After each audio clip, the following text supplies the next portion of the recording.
Arborant son treillis, c'est un véritable soldat du peuple que le gouverneur du Sud-Kivu, Patrick Boussoubouangouin Tshombo, apparaît sur le perron de sa résidence officielle de Nyofu, devant la presse locale, nationale et internationale, ce samedi 13 décembre 2025. Messieurs de la presse, chers invités, bonjour.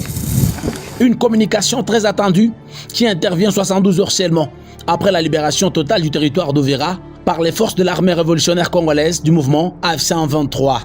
Une occasion pour l'exécutif provincial de compatir avec cette population, lui témoignant aussi les remerciements de la haute hiérarchie du mouvement révolutionnaire AFC 123 pour la résilience exceptionnelle pendant cette période tragique.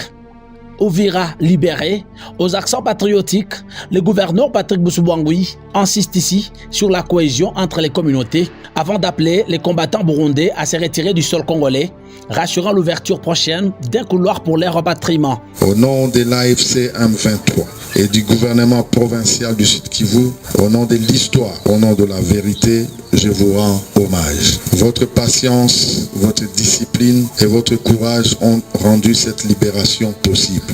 Notre combat n'est pas terminé, mais aujourd'hui nous savons ceci. Quand Uvira tient, le Sud-Kivu tient.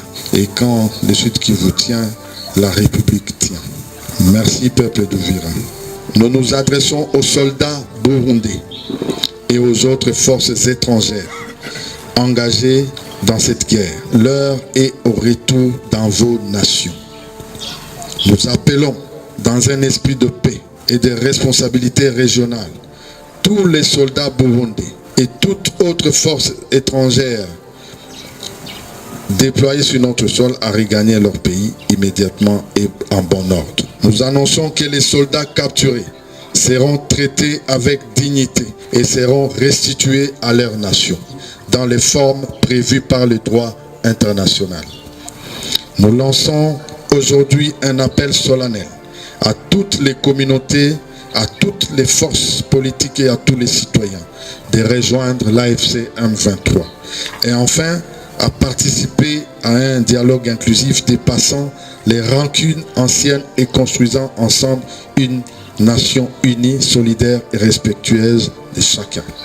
L'autorité provinciale promet se rendre à Uvira dans les tout prochains jours. Question de communier avec la population, leur étant celle de bannir la vengeance, de soigner les vieilles blessures et de bâtir un pays uni, fort et prospère à jamais.